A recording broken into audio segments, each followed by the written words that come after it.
To me this morning. This is your home. Owner of this home is your daughter. So you are at home. And I have seen you have really been taken care of in a special way by your daughter. Let me say this is a great act of patriotism and selfless leadership. I always tell people to listen to the ground. I've never told the MCAs to listen to the ground because the MCAs are the ground themselves. Because they live there. And I want to thank these leaders because they have come to me with a message from the people of Murang'a that they have very clear instructions to disassociate themselves with bribery and corruption at State House. And what you have done is opportunity to welcome once more the leaders of Murang'a County Assembly and the Senator, the Honorable Joho, for having come to visit me this morning. This is your home. The owner of this home is your daughter. So you are at home. And I have seen you have really been taken care of in a special way by your daughter. Let me say this is a great act of patriotism and selfless leadership. I always tell people to listen to the ground. I've never told the MCAs to listen to the ground because the MCAs are the ground themselves. Because they live there. And I want to thank these leaders because they have come to me with a message from the people of Murang'a that they have very clear instructions to disassociate themselves with bribery and corruption at State House.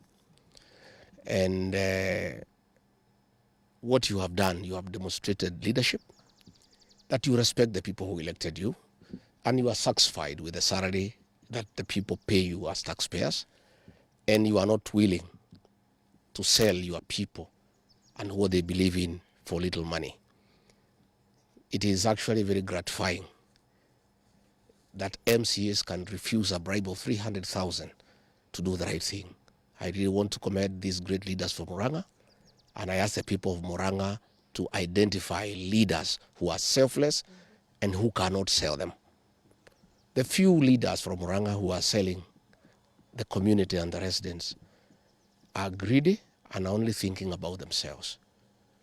And I've come to the conclusion that we have a few leaders in this region who, if the price is right, they can even sell their own mother. It's really a shame.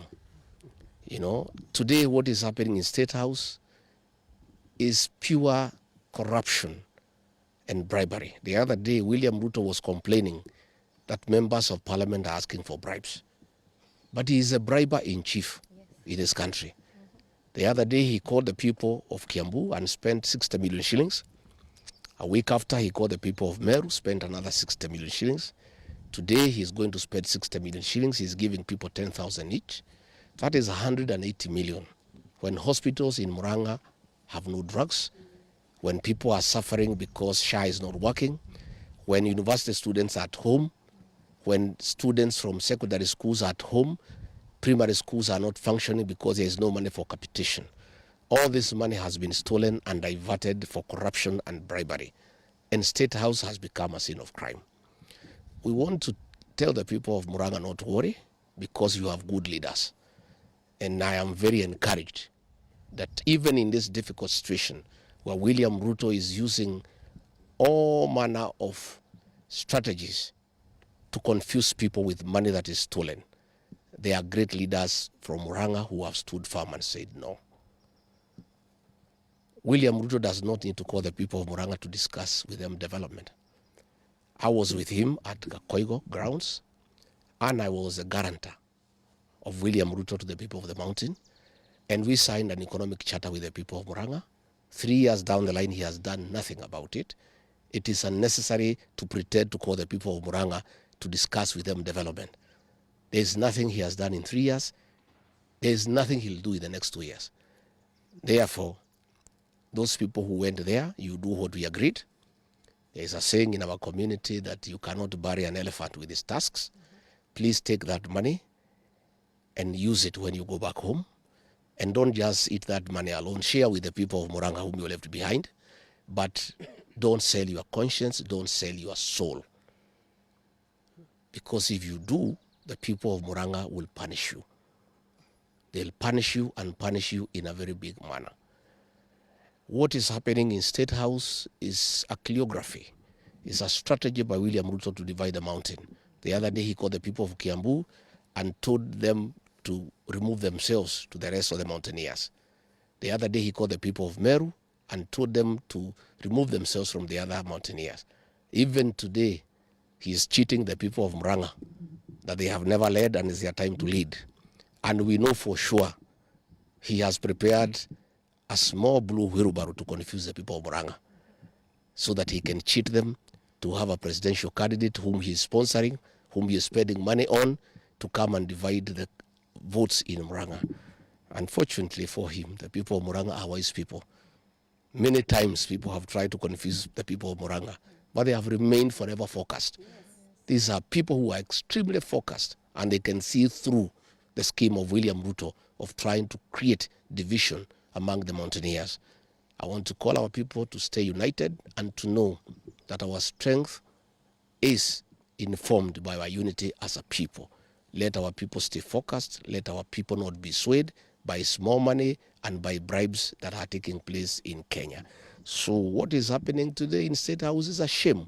It's a national shame that State House has become the theater of absurd. It's a center of corruption and money laundering. Public funds are stolen daily and used as bribes to the people of Kenya. But I'm happy that the people of Kenya are focused and they see far. So I want to ask the people of Murang'a to take note of their true leaders who are here with me today. These are the true leaders that we have in Murang'a. These are dependable leaders. These are people who care for their people. These are people who respect the people who elected them. In equal measure, I ask the people of Murang'a to take note of the traitors in the State House. Those who are selling the people of Murang'a for little money for their stomachs.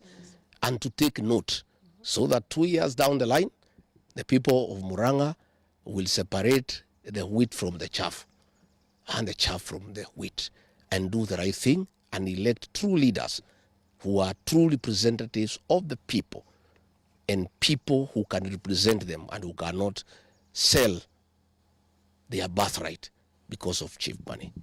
Let me say, County Assembly Murang'a, pongezi. Let me in a special way congratulate Senator Joe Nyoto, who has been a true defender of the people of Murang'a. Senator Nyoto, I want to encourage you to continue guiding these MCAs, to continue guiding the people of Murang'a, and I must tell you, your future is bright. Stay on the course and stay on the side of the people. Democracy is about the people. Let those who want to follow William Ruto for little money, have the money. They'll have their day with the voters in Murang'a when the time comes. Kwa hivyo mimi nataka niseme asanteni sana viongozi, mkirudi Murang'a msalimiane na mwambie watu ya Murang'a ile mtoto mlinipatia msichana mdogo nimemchunga vizuri na anaendelea hapa kujiangalia vizuri, na niko na shukrani tele kwa watu ya Murang'a kwa kunipatia msichana mzuri. Pia niko na shukrani kwa watu ya Murang'a kwa kuchagua viongozi ambao wako na msimamo. Kwa sababu hiyo ni kitu ya maana sana, na tukiendelea mbele tuendelee kutafuta viongozi ambaye wako na msimamo katika viti za wabunge na katika viti ya MCAs, so that we can get a good team ambaye tutafanya kazi na hao. Asanteni sana, may God bless you.